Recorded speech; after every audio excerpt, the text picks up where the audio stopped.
ఆకాశవాణి ప్రాంతీయ వార్తలు చదువుతున్నది కిడాంబి కృష్ణవేణి. ముందుగా ముఖ్యాంశాలు. ఎగుమతులు పెంచడంపై దేశం దృష్టి సారించాల్సి ఉందని ప్రధానమంత్రి నరేంద్ర మోదీ పేర్కొన్నారు. పంట నష్టపోయిన రైతులందరికీ వారంలోగా సాయం అందిస్తామని ముఖ్యమంత్రి వైఎస్ జగన్మోహన్ రెడ్డి భరోసా ఇచ్చారు. గ్రూప్ 1 నోటిఫికేషన్ను ఆంధ్రప్రదేశ్ పబ్లిక్ సర్వీస్ కమిషన్ ఈ రోజు విడుదల చేసింది. శ్రీకాకుళం జిల్లాలో ఈ నెల 15న పలు అభివృద్ది కార్యక్రమాలను ముఖ్యమంత్రి ప్రారంభిస్తారని మంత్రి సీదిరి అప్పలరాజు తెలిపారు.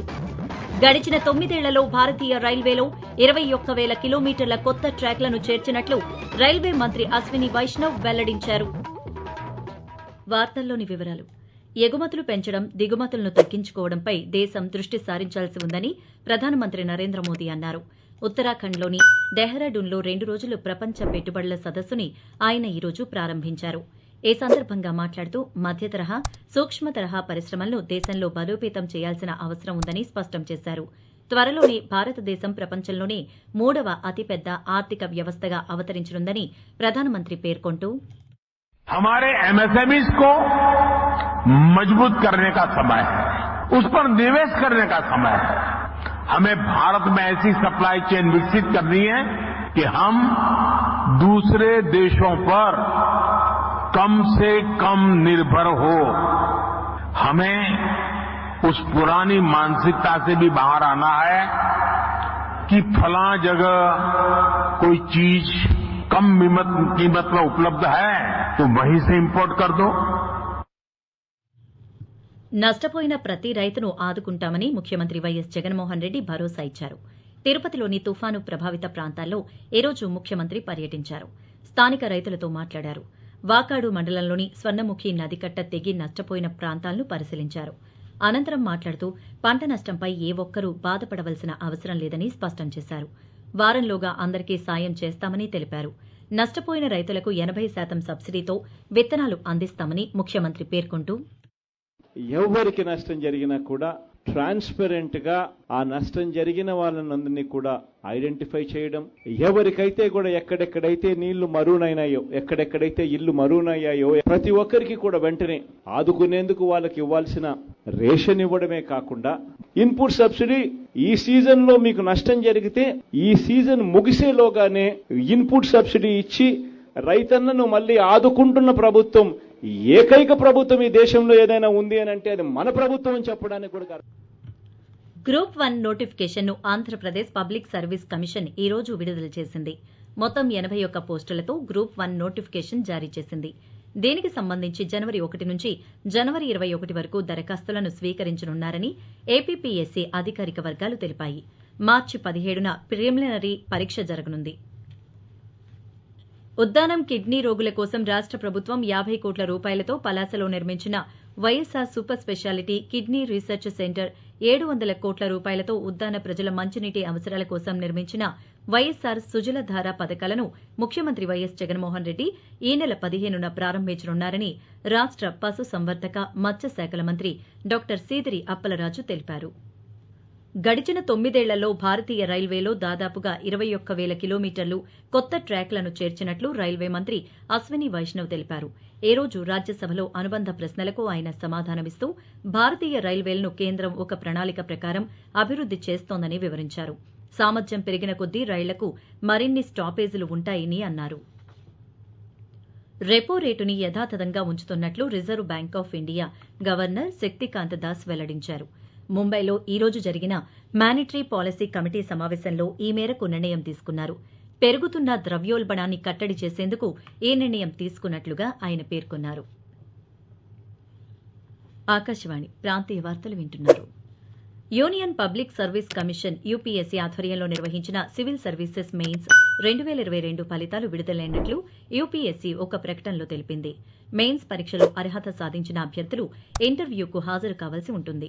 యూపీఎస్సీ అధికారిక వెబ్సైట్లో ఎంపికైన అభ్యర్థులకు డీటెయిల్డ్ అప్లికేషన్ ఫామ్ 2 అందుబాటులో ఉంటుందని, ఈ నెల 14వ తేదీలోగా దీన్ని పూర్తి చేయాల్సి ఉంటుందని యూపీఎస్సీ పేర్కొంది.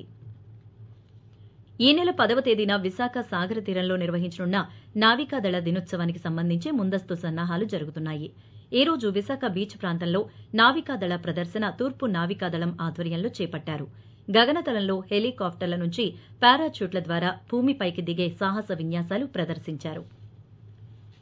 పార్వతీపురం మన్యం జిల్లా కోర్టులో రేపు జాతీయ లోక్ అదాలత్ నిర్వహిస్తున్నట్లు 2వ అదనపు జిల్లా జడ్జ్ న్యాయ సేవాధికార సంస్థ చైర్మన్ ఎస్ దామోదర్రావు తెలిపారు. అన్ని రకాలైన సివిల్, క్రిమినల్ కేసులు రాజీ చేయడం జరుగుతుందని, కక్షిదారులు ఈ అవకాశాన్ని సద్వినియోగం చేసుకోవాలని ఆయన తెలిపారు. పేదవారి అభ్యున్నతి కోసం కేంద్ర ప్రభుత్వం అనేక సంక్షేమ పథకాలను ప్రవేశపెట్టిందని వికసిత్ భారత్ సంకల్ప యాత్ర చిత్తూరు జిల్లా ప్రత్యేక అధికారి సచేంద్ర కుమార్ పట్నాయక్ పేర్కొన్నారు. చిత్తూరు జిల్లా సదువు మండలం నడిగడ్డ గ్రామ పంచాయతీ పరిధిలో నిర్వహించిన వికసిత్ భారత్ సంకల్ప యాత్ర అవగాహన కార్యక్రమంలో ఆయన మాట్లాడారు. ఇదిలా ఉండగా నంద్యాల జిల్లా వికసిత్ భారత్ సంకల్ప యాత్రలో జిల్లాలోని పుసలూరు, వెలుగోడు గ్రామాలలో సదస్సులు నిర్వహించారు. కేంద్ర ప్రభుత్వం అమలు చేస్తున్న వివిధ పథకాలు, వాటి ప్రయోజనాలను గ్రామస్తులకు వివరించారు.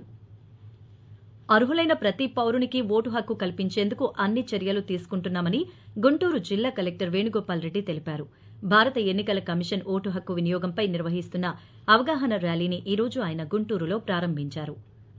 పోస్టల్ సర్వీస్, పెన్షన్ విషయాలకు సంబంధించిన ప్రజా ఫిర్యాదుల స్వీకరణ కోసం 98వ డాక్ పెన్షన్ అదాలత్ ఈ నెల 18న విశాఖలో నిర్వహిస్తున్నట్లు ఆర్ఎంఎస్ వి డివిజన్ సూపరింటెండెంట్ ఒక ప్రకటనలో తెలిపారు. ఆర్ఎంఎస్ వి విభాగానికి సంబంధించిన మెయిల్స్, స్పీడ్ పోస్ట్ కథనాలకు సంబంధించిన అన్ని రకాల సమస్యలపై ఫిర్యాదులు తీసుకుంటామని వివరించారు.